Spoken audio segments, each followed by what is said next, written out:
আবার যদি পরে কোনোদিন দেখা হয় আবার ভস্মাসুরের সে কথা আবার বলবো। আজকে যখনই বলেছে দক্ষ রাজা জীবনে ফিরে পাবে, নন্দী ভিঙ্গি বলছে পিতা তাহলে আমাদের কি হবে, গুরু নিন্দুকের মুখ দেখবো? বলে না, সে ব্যবস্থা আমি করে দিচ্ছি। কি ব্যবস্থা? বীরভদ্রকে বলছে, এই যে বীরভদ্র তোমাকে একটা কাজ করতে হবে, ছাগলের মুন্ড তুমি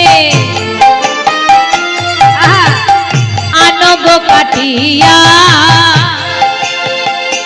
বাবার মেনি কৃপা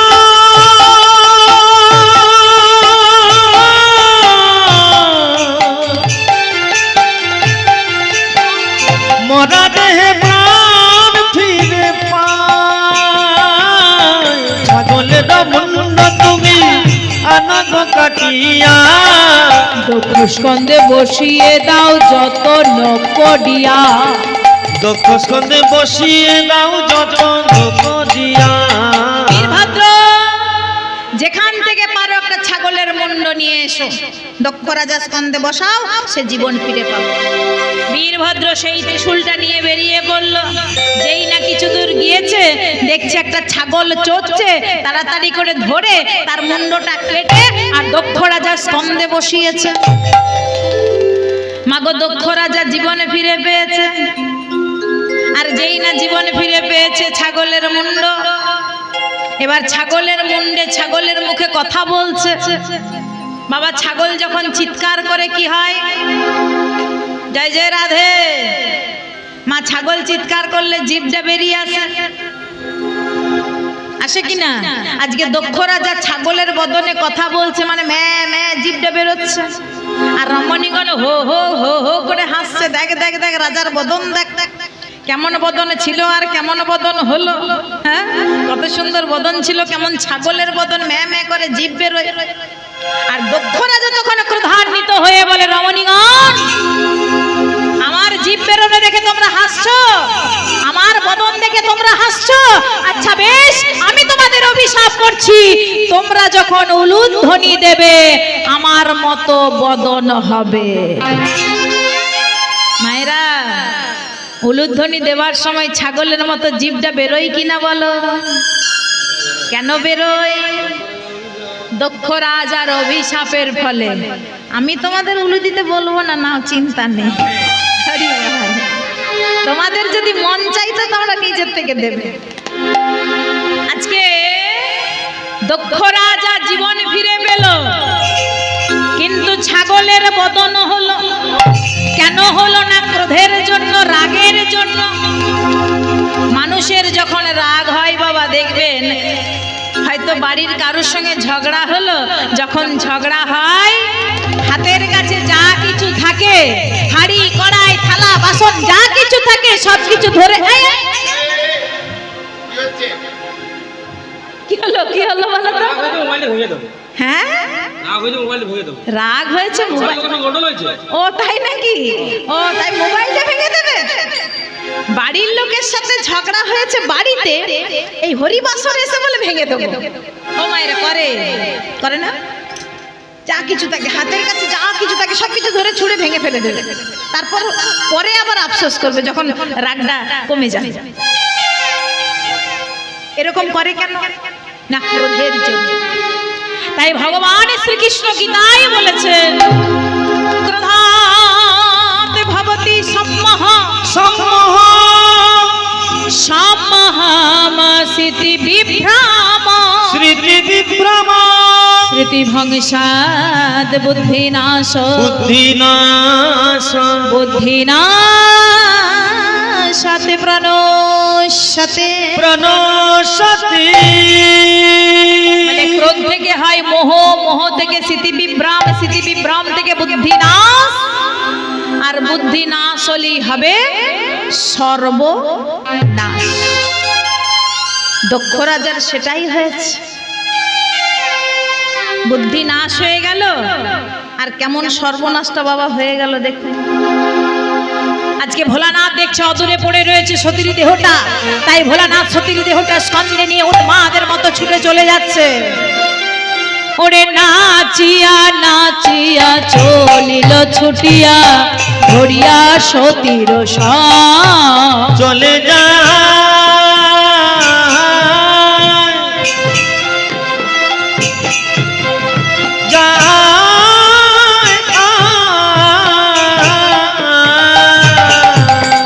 নাচিয়া নাচিয়া চলিল ছুটিয়া ধরিয়া সতীর সঙ্গ আবার যাইয়া প্রস্তাতে লাগিল কাটিতে চক্রধারী শ্রীমাধব চক্রধারী শ্রীমাধব বলি চক্র ধরে কাটেন হরি চক্র ধরে কাটেন হরি যেখানে যায় ত্রিপুরারি চক্র ধরে কাটেন হরি সুদর্শন চক্রে করে সতীর দেহটা খণ্ড খণ্ড খণ্ড করে কেটে যাচ্ছে মায়ের দেহটি খণ্ড খণ্ড করে কেটে 51 জায়গায় পড়েছিল যার জন্য ভারতবর্ষে 51টি পীঠস্থান হয়েছিল অবশিষ্ট ভোলানাথের স্কন্ধে রইল না ভোলানাথ ক্রোধান্বিত হয়ে বলছে বিষ্ণু কেড়ে নিলে বিষ্ণু তুমি জানো না সতী হারার কি যন্ত্রণা তুমি জানো না বিষ্ণু কেড়ে নিলে তুমি আমার সতীকে কেড়ে নিলে বিষ্ণু আমি তোমায় অভিশাপ করছি আমারই মতো তুমিও একদিন লক্ষ্মী ছাড়া হবে সতী হারা ভোলানাথ ছুটছে ছুটছে ছুটছে উন্মাদের মতো ছুটতে ছুটতে ছুটতে ছুটতে যেই না একটা পাথরের উপরে পা দিয়েছে সে পাথরটা নড়ে চড়ে পাথর ফেটে এক অসুর সৃষ্টি হল হুঙ্কার করে উঠল কে আমি কি নাম আমার কি কাম আমার কেন আমার জন্ম আমি কে ভোলানাথ চমকে উঠল আরে চরণ স্পর্শে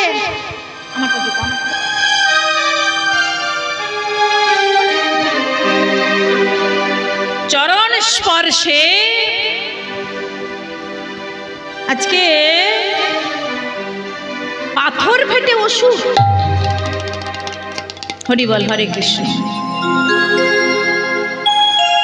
এখানে একটা প্রশ্ন আছে বাবা কটা বাজছে বলুন তো জয় জয় রাধে অনেকটা সময় হয়ে গেছে আরো হবে তাহলে এখানে একটা ছোট্ট প্রশ্ন আছে আমি তো ভেবেছিলাম যে আবার যদি আপনাদের সাথে দেখা হয় তখন বলবো কিন্তু এখনই বলতে হবে আচ্ছা ও মায়েরা আজকে ভোলানাথের চরণ স্পর্শে পাথর ফেটে অসুর তাহলে এখানে প্রশ্নটা হলো যে এই পাথরটা কে জয় জয় রাধে বলে এই পাথরটা হচ্ছে দেবগুরু বৃহস্পতির নাতি দেবগুরু বৃহস্পতির নাতি অঙ্গিরার পুত্র পাথর হয়ে পাষাণ হয়ে পড়েছিল কেন বলে দেবগুরু বৃহস্পতির যখন নাতি হয় মানে অঙ্গিরার পুত্র যখন সদ্যজাত ভূমিষ্ঠ হয় তখনকার দিনে প্রথা ছিল মাগো যখনই সন্তান ভূমিষ্ঠ হবে বাড়ির গুরুজনরা সঙ্গে সঙ্গে গণনায় বসবে আর গণনা করে দেখে নেবে ছেলের ভবিষ্যৎটা কেমন হবে ছেলে হোক মেয়ে হোক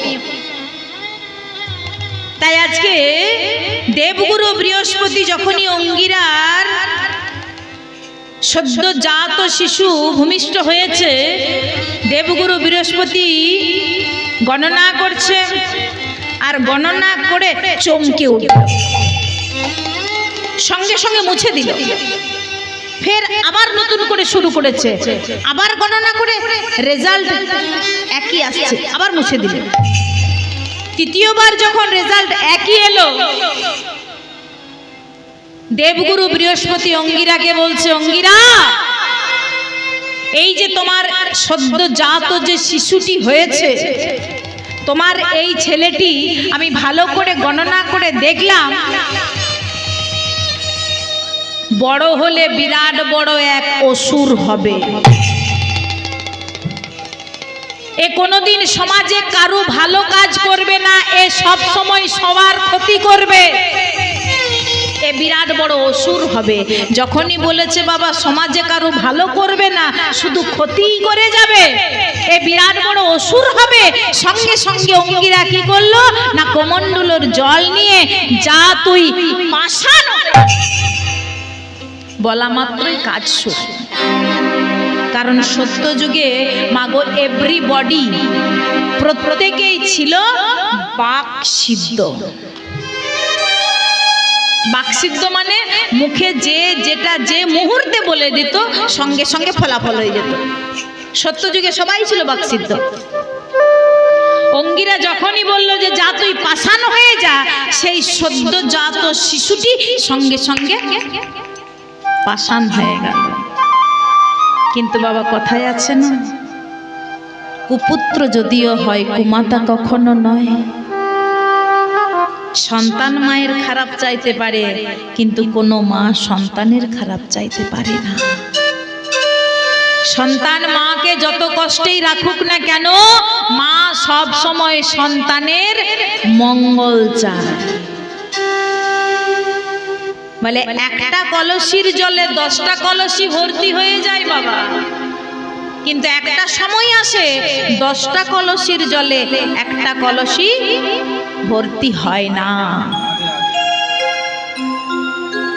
তাই আজকে অঙ্গিরা স্ত্রী কাঁদতে কাঁদতে বলছে, ওগো স্বামী,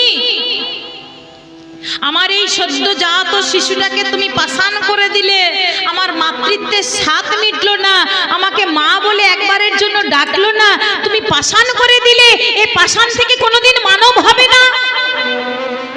অঙ্গিরা বলছে হ্যাঁ হবে। কোন দিন না, যদি কোনোদিন ভোলানাথের চরণ পায়, ভোলানাথের চরণ স্পর্শে তোমার ওই সদ্যজাত শিশু পাষাণ হয়ে থাকবে, সে মানব হবে। বলে অসুর হয়ে সে ঘুরে বেড়াবে, মুক্তি পাবে না? বলে পাবে, যদি কোনোদিন কার্তিকের হাতে তোমার ছেলের মৃত্যু হয়। তাই আজকে দেবগুরু বৃহস্পতির নাতি অঙ্গিরার পুত্র পাষাণ হয়ে পড়েছিল বাবা। যেই না ভোলানাথের চরণ স্পর্শ পেয়েছে, সঙ্গে সঙ্গে এক বিরাট বড় অসুর রূপ ধারণ করেছে। অনেক বয়স হয়ে গেছে তো, যখন ভস্য করে, যখন অভিশাপ দিয়েছিল, যখন পাষাণ করেছিল, তখন তো সেই সদ্যজাত শিশু, কিন্তু আজকে তো অনেক বয়স হয়ে গেছে। তাই ভোলানাথের চরণ স্পর্শ পেয়ে বিরাট বড় এক অসুর রূপ ধারণ করে হুঙ্কার করে উঠল, কে আমি? কি নাম আমার? কি কাম আমার? কেন আমার জন্ম? আমি কে? কোথায় যেতে হবে? ভোলানাথ চমকে উঠল, আরে এই ছোট্ট একটা পাথর, সে পাথরে পা দিতেই আর চরণ স্পর্শে বিরাট বড় অসুর। এর তো নামকরণ হয়নি। কি বাবা, এখনো তো নামকরণ হয়নি। তাই ভোলানাথ বলছে তোমার এখনো নামকরণ হয়নি।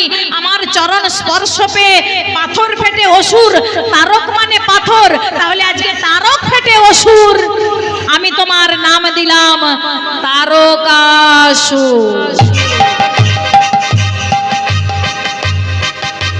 তারক ফেটে অসুর, নাম হলো তারকাসুর। যাও স্বর্গে চলে যাও, দেবতাদের পরাজয় করে নারায়ণের কাছ থেকে লক্ষ্মীকে হরণ করে তোমার সিংহাসনে বসাও, আর নারায়ণকে বুঝিয়ে দাও সতী হারার কি যন্ত্রণা। ভোলানাথ কৈলাসে গিয়ে বসলেন মহা তপস্যা। এদিকে তারকাসুরের অত্যাচারে পৃথিবী হচ্ছে জর্জরিত। তারকাসুরের অত্যাচার দেবতাগণ সহ্য করতে পারছে না। সমস্ত দেবতাগণ পদ্মজনী ব্রহ্মার কাছে গিয়ে বলে, রক্ষা করো, ত্রাহি মাম, ত্রাহি মাম, হে সৃষ্টিকর্তা, এবার বুঝি সৃষ্টি নাশ হতে চলেছে ওই তারকাসুরের অত্যাচারে। দেখো দেবতাগণ, তোমরা আমার কাছে ছুটে এসেছো, আমি একা কি করব বলো তো? চলো আমরা বরং সমস্ত দেবতাগণ মিলে সেই মহামায়ার স্তব স্তুতি পূজা অর্চনা করি গে। মহামায়াকে জন্ম নিতে হবে হিমালয়ে গিরিরাজের কন্যা রূপে, তারপর হরগৌরীর যুগল মিলনে কার্তিকের জন্ম হবে, আর ওই কার্তিক তারকাসুরকে বধ করবে। চলো চলো। চলো সমস্ত দেবতাগণ আজকে আমরা সবাই মিলে সেই মহামায়ার স্তব স্তুতি পূজা অর্চনায় মগ্ন হই।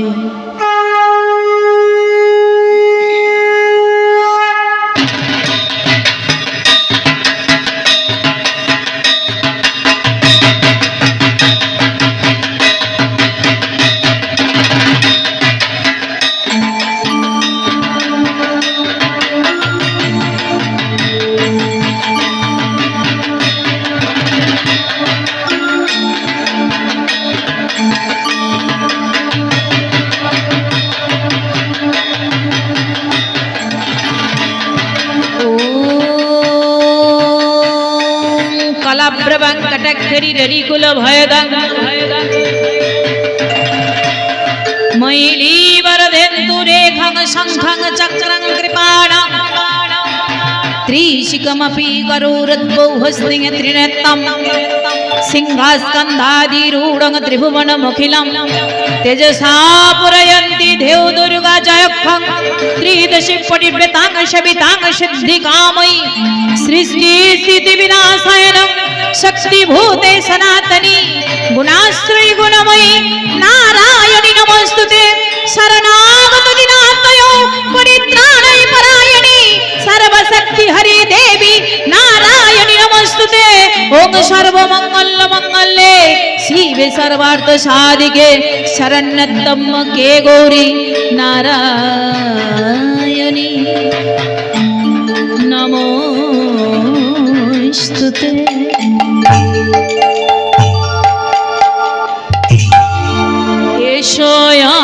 एषोऽयन्तरे मा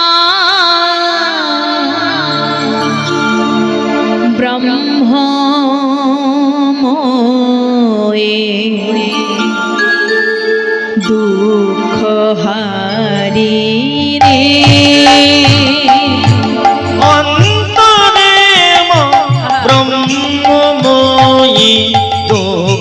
হারিণী এষোয়াদ্যা শক্তি মহামায়া ত্রিলোকতারিণী এষোয়াদ্যা শক্তি মহামায়া ত্রিলোকতারিণী এষোয়ান্তরে মা ব্রহ্মময়ী দুঃখহারিণী ঘননি বীর তিমির মাঝে এসো হৃদয় বাসিনী সর্বজনের শক্তি রূপে বিপদ নাশিনী এসো সর্বভূতে শক্তি রূপে এসো মায়াস্ত ধারিণী অন্তরেব ব্রহ্মময়ী দুঃখহারিণী এসো অন্তরে মা এসো অন্তরে মা এসো অন্তরে মা ব্রহ্মময়ী দুঃখহারিণী ত্বং স্বাহা ত্বং স্বাধা ত্বং হিবসৎকার সরতমেকা शोधातमस्करे नेत्रे त्रिधा मात्रातिका स्थिता अर्धो मात्रा स्थित्या नित्य जानिश्चर्या विशेषतः तमेव शातं सवित्री त्वं देवी जननी परा तैव धर्जति सर्वं तैः सृजति जगत् तैः तत्पल्लते देवी तमस्यन्ते च सर्वदा विशिष्टो सृष्टिरूपा त्वं स्थितिरूपा च पालने तथा संहृतिरूपान्ते जगतोऽस्य जगतमयी महाविद्या महामाया महामेधा महास्थितिः महामोहो च भवति महादेवी महेश्वरी प्रकृतिस्तञ्च सर्वस्य गुणत्वाय विभाविनी कालरात्रि महारात्रि मोहरात्रिश्च दारुणा त्वं श्रीतमेश्वरी त्वं हरि त्वं बुद्धिर्बोधलक्षण लज्जा पुष्टि तथा तुष्टि त्वं शान्ति एक शान्तिरेव च खड्गिनी शूलिनी घोरा त्वदिनी चक्रिणी तथा शङ्खिनी चापिनी वाराणो भूषुण्डी परिघायुधा सम्मा सम्मातरा शेषो ব্রহ্মৈব স্তুতি সুন্দরী পরা পরনাং পরমা তমেব পরমেশ্বরী।